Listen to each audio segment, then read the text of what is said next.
Voilà. Bonjour.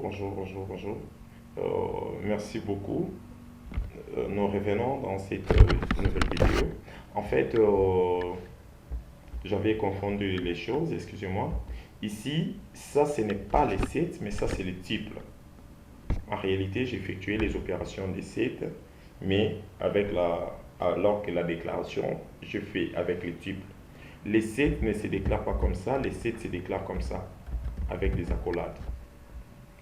OK? Et du coup, quand je fais ça, j'obtiens la même chose.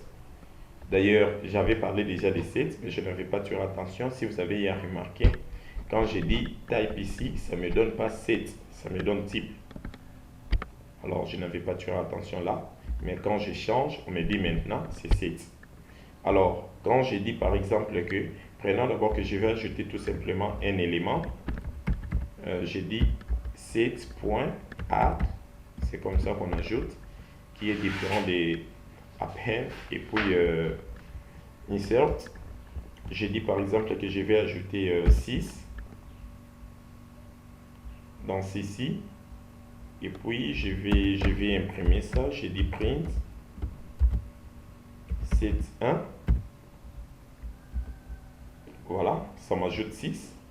L'avantage avec euh, le set, c'est quoi? Ce n'est pas comme la liste. La liste, c'est quand nous ajoutons un élément, c'est qu'il s'ajoute ça à la fin. Mais avec set, quand vous ajoutez un élément, ça ordonne ça déjà par ordre alphabétique. Si vous regardez, je vais insérer un P à l'intérieur ici. 67, 98, et puis quelque part ici, je mets 0, comme ça. Quand j'exécute, il m'arrange ça toujours par ordre croissant. Il me dit 0, 1, 2, et puis 97, 67, ainsi de suite. Du coup, quand je viens ici, j'ai dit update, il me donne cette liste ici qui se présente de cette manière-là. Alors, si par exemple, je vais ajouter maintenant les nouveaux éléments, j'ai dit 19 et 21 par exemple, comme ça là, qu'est-ce qui se passe? J'ai dit un update, c'est-à-dire je vais ajouter une liste des éléments, une liste de beaucoup d'éléments. Pour ajouter un seul élément, j'utilise la parenthèse, je mets l'élément à l'intérieur. J'utilise la parenthèse, je mets l'élément à l'intérieur. Et si c'est un string, une chaîne de caractères, vous devez mettre ça entre guillemets. Si c'est une liste des éléments, vous devez mettre ça entre crochets. Euh, j'ai fait, j'utilise ce qui est au-dessus, les 7 qui est au-dessus. Et puis,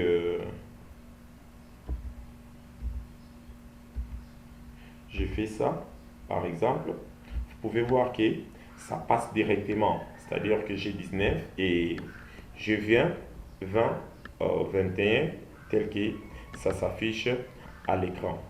Et de la même manière qu'on pouvait supprimer les éléments, je peux aussi enlever un élément dans un ensemble, dans les sets.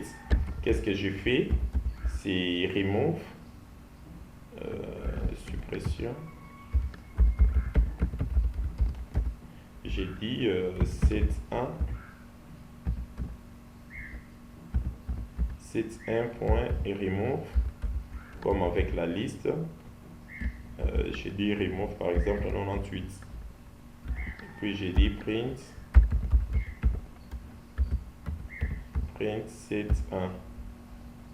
Quand je fais ça, vous pouvez voir que 98 ne se retrouve plus. Je n'ai plus 98 dans, dans ma liste, quoi. Je n'ai plus 98 dans ma liste. C'est pareil que je peux aussi les enlever avec une autre fonction que nous appelons les discards. Qu'est-ce que j'ai dit? J'ai dit set. Bon, je mets ça dans une nouvelle variable x par exemple. J'ai dit dans cette variable ici, je vais récupérer les sets et puis je vais faire discard. Je mets l'élément que je vais supprimer par exemple 19.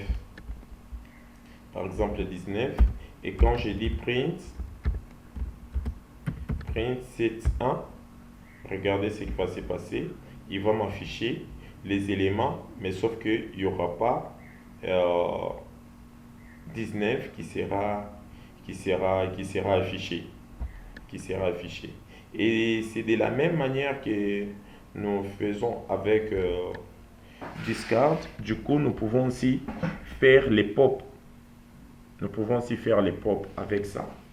La différence, c'est que si je mets par exemple ici 7.1, je dis pop sans pour autant préciser l'indice de l'élément.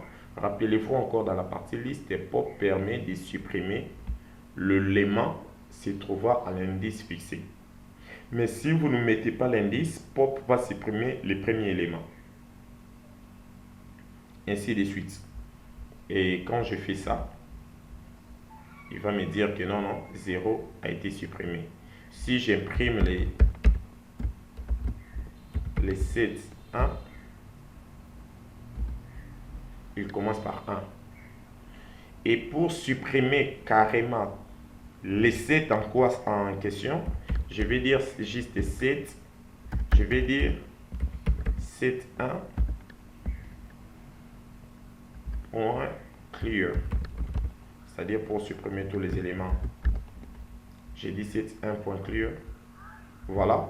Ça me supprime tous les éléments de la chose. Et si je dis print 7.1, il va me donner empty. Donc c'est un site qui n'a pas des éléments. Voilà. C'est un site qui n'a pas des éléments dans la liste en fait. Et ça, ce sont des opérations que nous pouvons travailler. Il ne suffit pas de voir les éléments séparés par des virgules, mais vous devez savoir est-ce que c'est un site, c'est un tuple, c'est une liste, parce que chaque arrangement des données a des opérations différentes de l'autre. Prenons que nous avons 7.1 ici. J'ai ça comme ça. J'ai dit 7.1 est constitué de 4, 5. I'm hungry. I have to eat, man.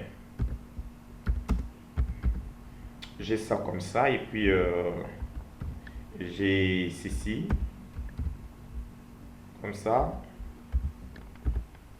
J'ai dit ça. J'ai dit 10. J'ai dit 17. J'ai dit 16. Comme ça. Je supprime comme ça. Voilà. Du coup, qu'est-ce que je vais faire? Je fais ceci. Je fais print.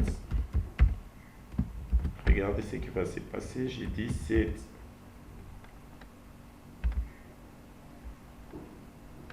Bon, maintenant ça 7.1.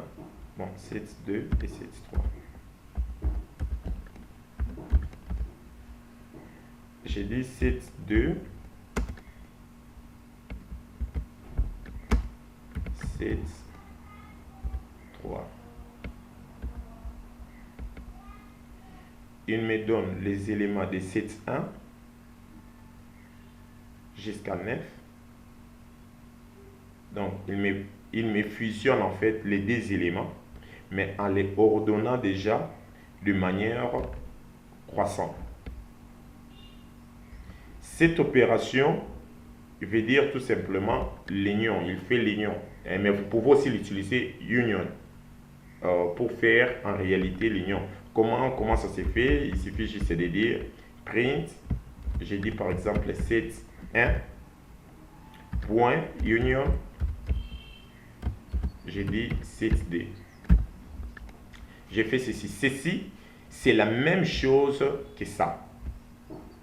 Il va te renvoyer aussi une liste de manière ordonnée.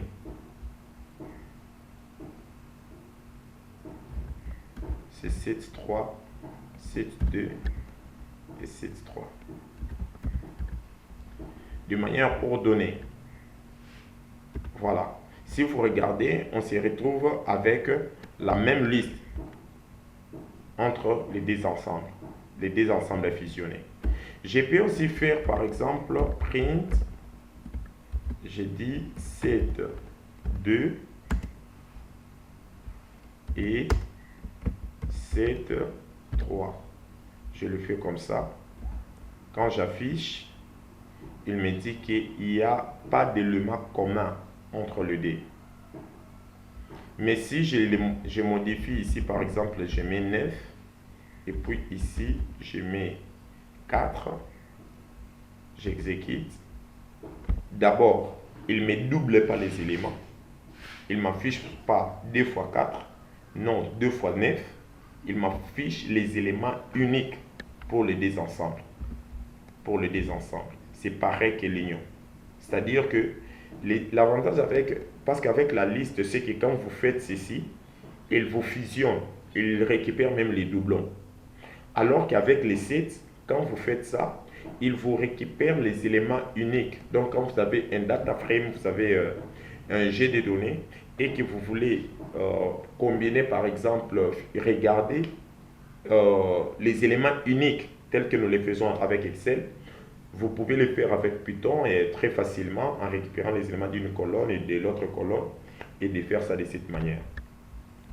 Et ici, quand j'avais fait les premiers, vous avez vu qu'il m'a renvoyé les 7 vides.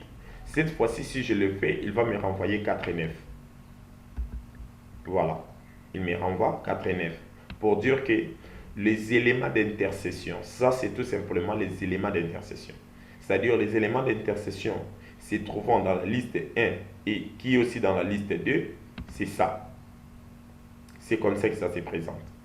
Ceci, je peux aussi les faire en utilisant tout simplement les mots-clés intersection. Les mots-clés intersection. Je dis ici intersection.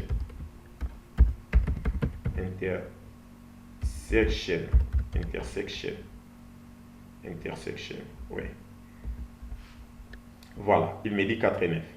Je peux aussi faire, je peux chercher par exemple les éléments se trouvant dans la liste 1, mais qui ne se trouvent pas dans la liste 2. Et les éléments qui se trouvent dans la liste 2, mais qui ne se trouvent pas dans la liste 1. C'est facile. Il suffit tout simplement de prendre ceci, mais cette fois-ci de mettre le moins au milieu. Regardez, ça me donne ceci. Ça me dit 12. N'est pas dans la liste 2, 5 et puis 9 n'est pas dans la liste 2. Alors, c'est pareil aussi que de faire ceci. J'appelle ça difference. Point difference entre les deux ensembles. Différence entre ces deux ensembles. J'ai fait ceci, ça me donne ce qui est là. Il y a encore une autre opération que nous appelons la différence symétrique. La différence symétrique, ça s'effectue comment? Ça s'effectue avec les caractères et où? Les caractères et où? Les caractères et où? Ici. Voilà. Je fais ceci, regardez. Il me dit que 17, 5, 6, 7,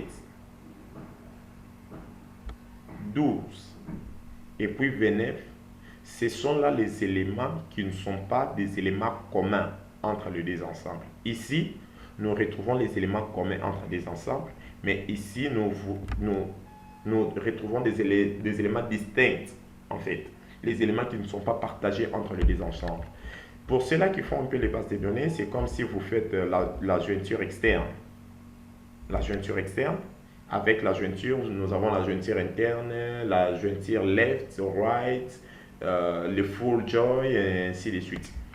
Et c'est comme si vous faites la jointure externe entre les deux ensembles, vous les récupérez. C'est ce qui se passe ici. Et ceci aussi, nous pouvons les faire aussi en mots, en tapant les mots. Les mots qu'il faut utiliser, c'est symmetric difference. symétrique, en un mot comme ça, difference. Voilà. Symmetric difference, voilà, ça nous donne exactement la même chose entre les deux ensembles. Alors, revenons maintenant pour parler un peu de notre famille, famille tuple. Famille tuple. Bon, avant de parler des familles tuples, mettons quand même un commentaire d'une opération que j'aime bien, que j'appelle is subset. Is subset, c'est une fonction qui te renvoie la fonction booléenne, qui te renvoie une réponse booléenne si les éléments de l'ensemble des set 2 se trouvent dans tous les éléments de set 2 se trouvent dans set 1. Par exemple, je fais ceci, j'appelle ça S1 comme ça.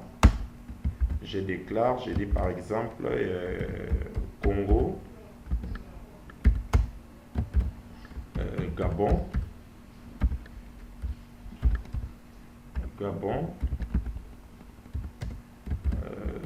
Sénégal,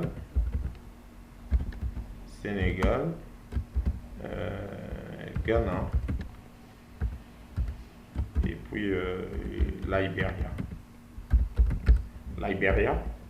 J'ai dit 7, 2. J'ai dit que ceci,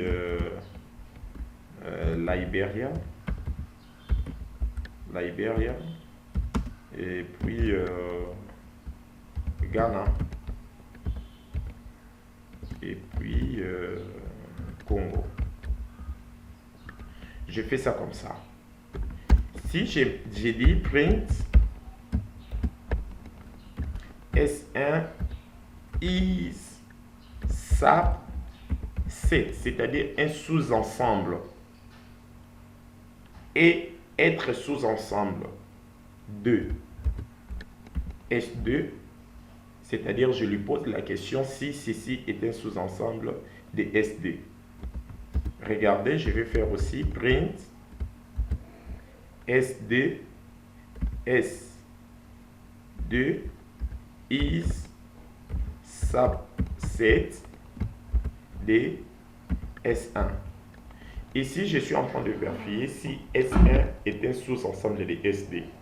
C'est normal, la réponse sera fausse. Ici, je vérifie si S2 est un sous-ensemble de S1. C'est normal, la réponse sera vraie. C'est-à-dire, ça va nous donner false et true.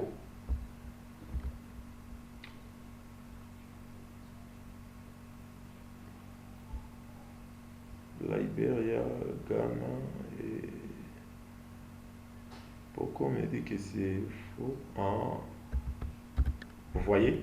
Ici, j'ai mis Liberia, alors qu'ici, j'ai écrit Liberia. Du coup, il me dit false, mais il suffit seulement de changer là, de corriger. Il va me donner trop. Voilà, il me donne trop. Alors ça aussi, c'est très important. Quand vous avez des liste de data frame, vous voulez parcourir une colonne pour vérifier si ces data frame ici, c'est un sous-data frame de telle ou telle autre liste. Par exemple, si vous voulez vérifier votre colonne de prédiction, si réellement vous avez obtenu le 100%, bien vous avez un jet des données, vous voulez effectuer des opérations statistiques tout simplement, que nous allons vraiment parler plus tard. Alors, c'est avec ça que nous mettons fin avec les sets. Nous voulons maintenant parler des types.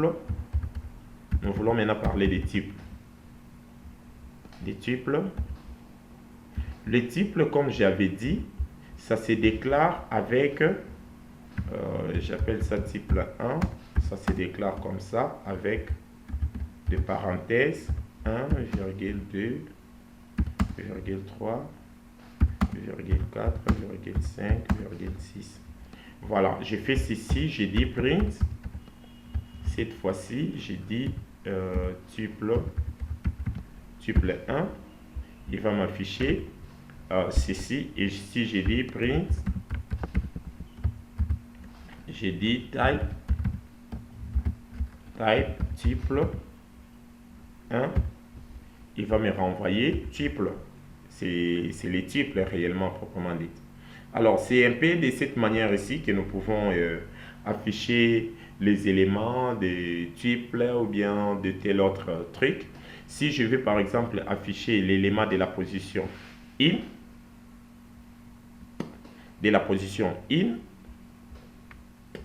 bon, faisons ceci. Je les déclare ici, je mets parenthèse là.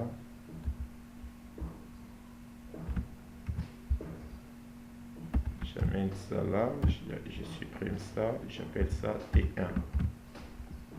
J'appelle ça T1. Et puis je viens là, j'ai dit print. Par exemple, j'ai dit T1 de 2. C'est comme ça que je dois lire. J'ai dit T1 de 2, c'est-à-dire 0, 1, 2. Il va m'afficher Sénégal. Voilà, il va m'afficher Sénégal. Et si j'ai dit, par exemple, T1 de quelque chose, si je vais par exemple afficher, au lieu d'afficher tout simplement Sénégal, je vais afficher 0, 1, 2, 3, 5, 4. Je vais afficher G. Qu'est-ce que j'ai dit? J'ai dit, il suffit juste de faire print T2, mais l'élément 5. Voilà, il m'affiche A. 0, 1, 2, 3, 4. Ouais, il m'affiche A. Si je vais afficher G, il suffit tout simplement de mettre 4 là. Il va m'afficher G. Voilà, c'est un peu de cette manière ici que nous pouvons encore utiliser les types, qui est aussi une structure qui est beaucoup plus utilisée dans le data science. Nous pouvons utiliser beaucoup plus des éléments que nous pouvons imaginer. Du coup, dans les types, nous pouvons déclarer aussi une liste à l'intérieur. Par exemple, nous avons ceci. Et j'ai dit que ici, là, j'ai ça.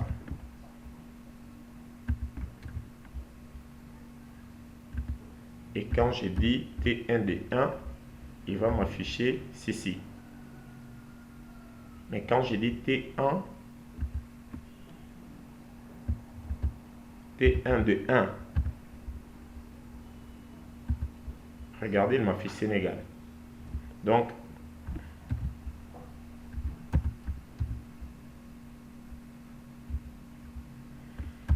je fais seulement ceci, j'ai dit T1,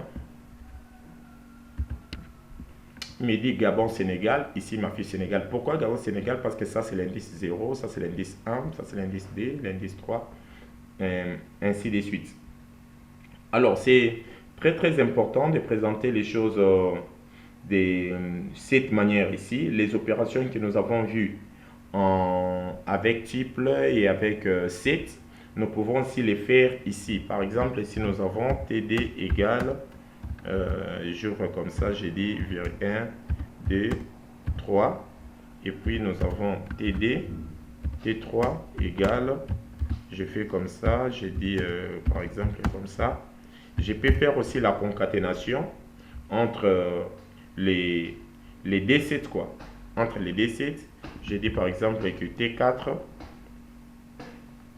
T4 égale tout simplement T2 concaténé à T3. Et puis j'ai dit print T4. Print T4, il me fusionne tous les éléments de ces deux choses-là. Je peux aussi avoir par exemple que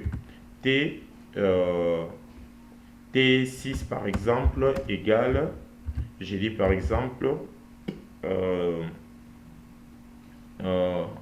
je dis par exemple Mali. Ok?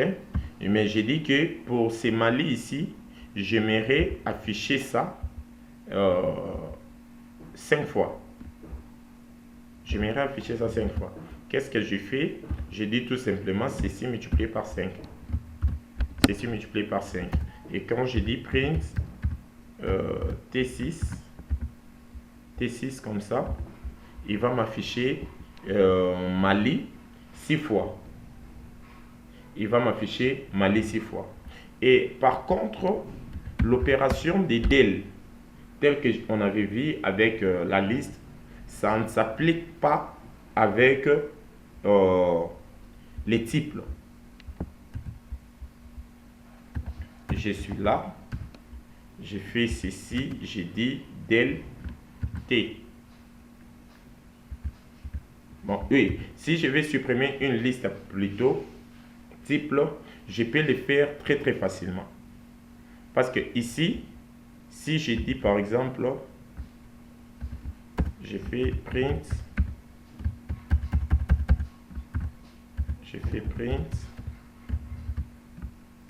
T1. Si j'exécute ceci, on va me dire que T1 n'existe pas. Pourquoi? Parce que les del T1, il va déjà les supprimer.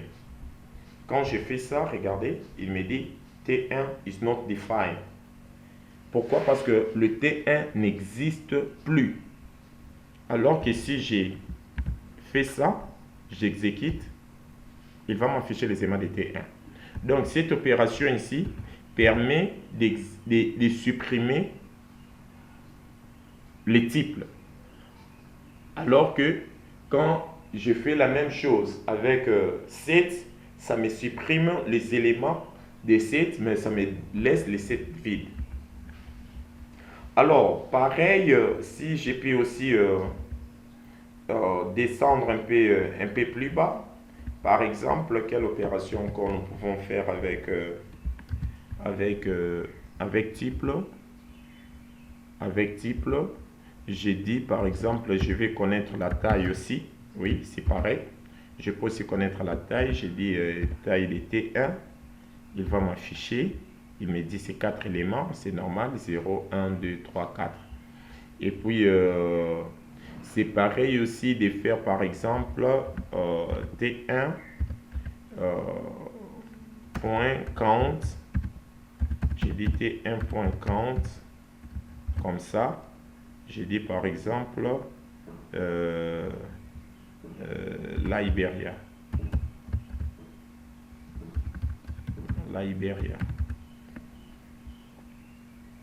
Quand je fais ça, il me dit c'est un seul élément.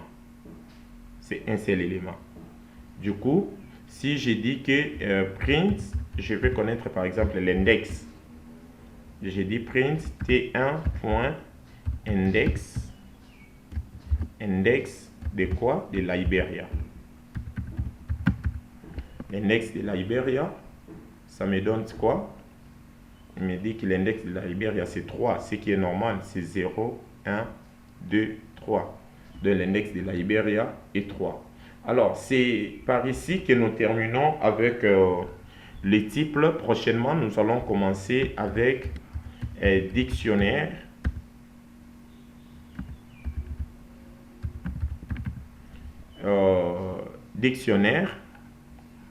Et nous allons finir aussi avec cette partie dans la vidéo qui vient. Pour maintenant, nous avons déjà fait 28 minutes. Je vous dis bye bye. Prenez votre temps de vous appliquer. Si vous avez des commentaires, n'oubliez pas de nous laisser des commentaires. Ou bien si vous avez d'autres astuces que nous n'avons pas mentionnées ici, n'oubliez pas de nous laisser un commentaire. Ça sera pour nous un grand plaisir de les intégrer dans nos prochaines vidéos. Je vous dis bye bye, portez-vous bien et merci beaucoup. Partagez le lien avec vos amis francophones. Permettons à tout le monde d'apprendre et d'être à jour, surtout ceux-là qui font les computer science, l'informatique. Et abonnez-vous, aimez notre page et nous sommes là pour partager la science avec notre communauté noire. Merci, je vous dis bye bye, on se voit prochainement.